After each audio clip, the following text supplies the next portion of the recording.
अस्सलाम वालेकुम, मैं हूं फैसल तारड़। असम्बलियों के इजलास जी बुला लिए गए हैं। कप्तान को डील्स की ऑफर की जा रही हैं। एस्टैब्लिशमेंट के जज से क्या राबते हुए हैं और जज शायद जमील खान ने क्यों इस्तीफा दिया था। कमिश्नर रावलपिंडी जिन्होंने प्रेस कॉन्फ्रेंस करके धूम मचा दी थी, अब उन्होंने बयान भी रिकॉर्ड करवा दिया है। और पीटीआई क्या और कौन से बड़े सरप्राइज दे रही है, बड़ी खबरें हैं जो इस वीडियो के अंदर मैंने आपके सामने रखनी है। सबसे बड़ी खबर तो इलेक्शन कमीशन से है, जहां पे सलमान अकरम राजा NA 128, जहां से वो ओन चौधरी के खिलाफ इलेक्शन लड़ रहे थे। इलेक्शन कमीशन के जराए ये बताते हैं कि सलमान अकरम राजा ने जिस महारत के साथ अपना मुकदमा लड़ा है और जिस तरह से इंकशाफात सामने आए हैं कि 1 लाख से जायद वोटों का फर्क निकला है, तो सलमान अकरम राजा यहां से वाज़ह तौर पे जीतते हुए नजर आ रहे हैं। और इलेक्शन कमीशन को कोई रास्ता नजर नहीं आ रहा कि वो टाउट ओन चौधरी को किस तरह से बचाएं। फिर कल सुबह 10 बजे पंजाब असेंबली का इजलास तलब कर लिया गया है और 9 मुंतखब मेंबरान, और वो मेंबरान भी जो धांधली ज़दा है, जो जिनके पास चोरी का मैंडेट है, वो भी कल हल्फ उठाएंगे। और मरियम नवाज ने कल एक एडिटेड तकरीर भी की थी और लगता यह है कि ताकतवरों ने फैसला कर लिया है कि मरियम नवाज को पंजाब तख्ते लाहौर पर बिठाना है। और फिर परसों यानी 24 फरवरी को सिंध असेंबली का इजलास भी तलब कर लिया गया है। तो ये हो गई बड़ी खबरें। फिर बैरिस्टर गोहर उन्होंने ये बात कंफर्म की है कि देखिए, इमरान खान को डील की ऑफर्स हुई। ये जो खबरें चली थी ना कि एस्टैब्लिशमेंट खान के साथ राब्ते कर रही है, डील मांग रही है और कह रही है कि इमरान खान 3 साल के लिए बनी गाला में खामोश होकर बैठ जाए, पॉलिटिक्स के अंदर इंटरफेरेंस ना करे। अगर वो अपना वजीर आजम लाना चाहते हैं तो नाम हम देंगे, हुकूमत पीटीआई की होगी लेकिन बंदे हमारे होंगे। तो खान ने वो डील रिजेक्ट की थी। इस हवाले से अब बैरिस्टर गौर ने भी बता दिया कि इमरान खान को ऑफर हुई, 3 साल के लिए आप पीछे हट जाएं और किसी और को टेक ओवर करने दें, आप जेल में रहें या बाहर आए लेकिन पॉलिटिक्स ना करें। तो इस हवाले से बैरिस्टर गौहर ने भी मोहर लगा दी। इससे पहले कि मैं आपके सामने मजीद खबरें रखूं, जरा मैं आपको बताऊं, पिछले दिनों एक बड़ा इस्तीफा आया था लाहौर हाई कोर्ट से। जस्टिस शाहिद जमील खान जिन्होंने इस्तीफा भी दिया था और आखिर में इलामा इकबाल के 4 शेर भी लिखे थे कि गुलामी से बेहतर मौत है, मैं डिक्टेशन नहीं लूंगा और मैं रिजाइन कर रहा हूं। आज उन्होंने अपनी जुबान भी खोली है कि आखिर उन्होंने इस्तीफा दिया क्यों। तो जरा सुनिए, मेरा एस्टैब्लिशमेंट के साथ 2 बार इंटरेक्शन हुआ था। जब मैं जो है वो कंफर्म हुआ तो मुझे एक वकील के जरिए मैसेज आया कि चिड़ियाघर में कोई साहब हैं, वो आके आपको रिपोर्ट दिखाना चाहते हैं, वो आपसे बड़े मुतासर हैं। मैंने तब मिलने से इनकार कर दिया और कहा कि जेसी की मीटिंग के बाद देखूंगा कि वो किस हैसियत में आकर मिलना चाहते हैं। दूसरी बार जब मैं रावलपिंडी में कंटोनमेंट के केसेस सुन रहा था, तब मेरे पीछे एक गाड़ी लगाई गई। मुझे किसी ने बताया कि ये आपके लिए वार्निंग थी। इसके अलावा मुझे कभी अप्रोच नहीं किया गया, मैंने कभी प्रेशर लेकर जज्जी की है ना प्रेशर लेकर छोड़ी है। उन्होंने कहा मैंने ये जो है ना वो मैं जज रहा हूं ना, कभी प्रेशर लेकर ना मैंने छोड़ी है ना मैं कभी प्रेशर के अंदर आया हूं। अच्छा, मैंने इस्तीफा अचानक नहीं दिया, मैंने दोस्तों से मुशावरत की, मैंने जैसे पहले काम किया अब वैसे नहीं कर पा रहा था, यानी दबाव थे, मैं आजादी के साथ काम नहीं कर पा रहा था, मैं खजाने पर बोझ नहीं बनना चाहता था। बहुत छोटा एलिमेंट है वो, सिर्फ जुडिशरी में नहीं है, बार में भी है, सियासी जमातों में भी है और हर अदारे में है, जिन्होंने पूरे सिस्टम को कैप्चर किया हुआ है और इसको अपनी मर्जी से चला रहे हैं। कुछ जजेस में भी गैर यकीनी सी सूरत हाल है। हमारी सोचें महकूम है, यानी हम आजादी के साथ काम नहीं कर सकते, हम आजादी के साथ फैसले भी नहीं दे सकते। हमें यह खौफ रहता है कि चीफ साहब ना नाराज हो जाए, यानी जो चीफ जस्टिस है कहीं वो ना नाराज हो जाए हमारे किसी फैसले से, कोई सियासी जमात ना नाराज हो जाए या वो नाराज ना हो जाए जिनको एस्टैब्लिशमेंट कहते हैं। यानी हमें फैसले देते हुए बेशुमार खौफ होते हैं कि वो नाराज ना हो जाए एस्टैब्लिशमेंट वाले। अच्छा, फैसला करते वक्त का खौफ जजेस को खत्म करना पड़ेगा। मेरा इस्तीफा किसी के प्रेशर में नहीं, निजाम के खिलाफ बगावत है।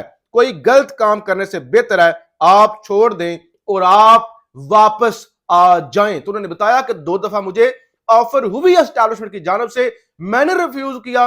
मैं आजादी से काम नहीं कर रहा था, हमारी जुडिशरी के अंदर खौफ है, कुछ एलिमेंट इसको कंट्रोल करते हैं और हम फैसला देते हुए आजाद नहीं होते। अब जरा जी आ जाएं, हुकूमत जो बनने जा रही है, अच्छा, इस पे अब अंसार अब्बासी भी बोले हैं। वो कहते हैं मेरी जाती राय में यह नून लीग का बहुत बड़ा और बहुत मुश्किल इम्तिहान है, जिसमें नाकामी की सूरत में वाकई नून लीग का यह आखिरी चांस हो सकता है। उन्होंने कहा जिस तरह से इन्होंने लालच के अंदर आके इक्तदार ले लिया है, तो मेरी जाती राय में भी नून लीग एक अदारा भी बेहतर नहीं कर सकी जितनी दफा भी पावर में आई, और अब तो अगर वो परफॉर्म ना कर सके तो ये वाकई ही उनका आखिरी चांस होगा। फिर जी अमेरिका भी बोला, अमेरिका भी आया मैदान में। उन्होंने कहा कि आजादी अज़ार राय का एहतराम करें, जो है पाकिस्तान में एक्स की बंदिश पर हमें तशवीश है, और कांग्रेस के रुकन और आजादी अज़ार राय की तंजीमें पाकिस्तान पर जोर दे रही हैं कि वो आजादी अज़ार राय का एहतराम करते हुए एक्स समेत सोशल मीडिया प्लेटफॉर्म बहाल करें। यानी अमेरिका कहता है कि पाकिस्तान के अंदर जो कुछ हो रहा है हमें उस पर तशवीश है कि पाकिस्तान के अंदर जो है वो आजादी अज़ार राय को दबाया जा रहा है। सिंध असेंबली का इजलास 24 फरवरी को तलब किया गया है। अब देखते हैं वहां पे वज़ीर आला मुराद अली शाह होंगे या किसी और को लाया जाता है। फिर जनाब नून लीग के अपने अंदर भी बगावत है, वहां भी आवाजें उठ रही है कि हम कर क्या रहे हैं, हम कौन सा गंद गोड़ रहे हैं। और उसमें जावेद लतीफ जिन्होंने कहा था कि मैं मुक्तदरा से एस्टैब्लिशमेंट से हाथ जोड़ के कहता हूं, नवाज शरीफ हुकूमत नहीं लेना चाहते, शहबाज शरीफ भी हुकूमत नहीं लेना चाहते, हमारी जमात में 90% हुकूमत लोग नहीं लेना चाहते, आप ये ढोल हमारे गले में क्यों बांध रहे हैं। वो कहते हैं हमने 16 माह की हुकूमत लेकर गलती की थी, हुकूमत ना करते तो जेलों में भी होते तो हमें वोट मिलते। हमने बड़ी गलती की थी 16 माह की हुकूमत लेके। इमरान खान देखो ना जेल में है ना, फिर भी वो स्वीप कर गया, तो लिहाजा अगर हम हुकूमत ना लेते इससे बेहतर था जेलों में रह लेते, अपने नजरिए पर कंप्रोमाइज ना करते।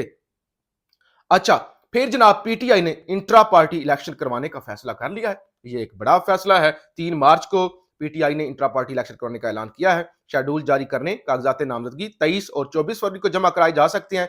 स्क्रूटनी 25 फरवरी को होगी। कागजात नामजदगी पर फैसले 27 फरवरी तक होंगे। पोलिंग 3 मार्च को होगी। पोलिंग सेंट्रल ऑफिस में 4 सूबाई सेक्रेटेरिएट में होगी, और इसीलिए 86 पीटीआई के आजाद एमएनएज ने अपने जो है वो शमूलियत कर ली है। सुन्नी इत्तेहाद कौंसिल में 2 ने नहीं की, जिसमें खास तौर पे बैरिस्टर गौर हैं और उमर अयूब साहब हैं। इन दोनों ने इसलिए नहीं की क्योंकि इन्होंने इंट्रा पार्टी इलेक्शन लड़ना है चेयरमैन के लिए और जनरल सेक्रेटरी के लिए, तो फिर अगर ये किसी और जमात के रुकन बन जाते तो फिर इन पर इतराजात होने थे। इसलिए ये आजाद हैसियत से जो है वो पार्लियामेंट के अंदर जाएंगे जब तक के पीटीआई का इंट्रा पार्टी इलेक्शन नहीं हो जाता। फिर एक और बड़ी खबर सुन लें, अडयाला जेल इंतजामिया ने बुशरा बीबी को बनीगाला सब जेल से अडयाला जेल मुंतकिल करने से इनकार कर दिया। सिक्योरिटी वजूहात और जेल में गुंजाइश न होने की वजह से मुंतकिल नहीं कर सकते। बुशरा बीबी ने जेल मुंतकिल करने की दरखास्त इस्लामाबाद हाईकोर्ट में दायर कर रखी है। तो पहले कहते थे वो बुशरा बीबी उधर क्यों गई, बनीगाला क्यों गई, बाकी वर्कर खवातीन जो है वो तो जेलों में है, बुशरा बीबी हाउस अरेस्ट है, तो ये तो बड़ी ज्यादती है, अपने लिए कुछ और उनके लिए कुछ और।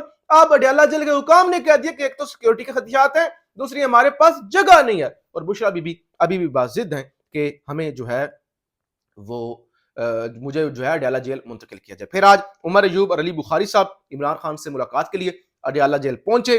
अभी तक की खबरों के मुताबिक उन दोनों को अदालती हुक्मनामा होने के बावजूद इमरान खान से मिलने नहीं दिया जा रहा है। एक और खबर सुन ले, इस्लामाबाद पुलिस ने शेर अफजल मरवत के बावर्ची के अगवा और घर से सामान चोरी का मुकदमा दर्ज कर लिया। शेर अफजल मरवत ने इस्लामाबाद हाई कोर्ट को बताया कि उनका बावर्ची वापस आ गया है, अपनी दरखास्त वापस लेता हूं। जैसे सरदार इजाज इसहाक ने दरखास्त वापस लेने की बुनियाद पर निपटा दी। और आज शेर अफजल मरवत ने यह बताया कि मेरे बावर्ची ने बताया कि मेरे साथ बड़ा अच्छा सलूक किया गया है, कोई तशद्दुद नहीं हुआ, इवन वापसी पर उसे 2 नए सूट भी खरीद कर दिए गए हैं कि तुम मरवत साहब के बावर्ची हो, तो लिहाजा ये 2 सूट हमारी طرف سے तोहफा है। तो ये सब कुछ जनाब हो रहा है। फिर कमिश्नर पिंडी, उनके हवाले से भी आज खबर आ गई कि उन्होंने भी अपना बयान रिकॉर्ड करवा दिया है और वो अपने बयान पर डटे हुए हैं। हालांकि उनके जो नीचे मातहत थे उन सारों ने तो प्रेस कॉन्फ्रेंस भी कर दी थी, वो जबरदस्ती से जो करवाई गई थी, और उन्होंने बयान भी दे दिया कि नहीं नहीं कमिश्नर साहब झूठ बोल रहे हैं, हमने तो कोई धांधली नहीं करवाई। लेकिन कमिश्नर पिंडी अपने बयान पर डटे हुए हैं और उन्होंने अपना बयान रिकॉर्ड करवा दिया है कि मुझ पर कोई प्रेशर नहीं था, मुझे किसी जमात की जानब से अप्रोच नहीं किया गया, मेरे ये जमीर पर बोझ है कि ये जो मैंने धांधली करवाई है, पाकिस्तान तोड़ने की साजिश की है, तो लिहाजा मैं इस पर डटा हुआ हूं। तो लिहाजा बेशुमार मुश्किलात हैं एस्टैब्लिशमेंट के लिए भी, क्योंकि मुल्क के अंदर जिस तरह का एक एहतजाज और फिर वो काजी साहब के फैसले को लेकर जो एक इंतशार का खतरा है, तो ये सारी चीजें वो हैं जो एस्टैब्लिशमेंट जिस तरह से मुल्क को चलाना चाहती हैं उसके रास्ते में एक बड़ी रुकावट बन सकती हैं। और फिर पीटीआई ने बाकायदा तौर पे एहतजाज के हवाले से यूनियन कौंसिल लेवल पे, तहसील लेवल पे उस हवाले से तैयारी कर लिया है और मुख्तलिफ जमातों के साथ इत्तेहाद भी हो रहा है। तो ये कंपनी चलती हुई नजर नहीं आ रही। पाकिस्तान जिंदाबाद।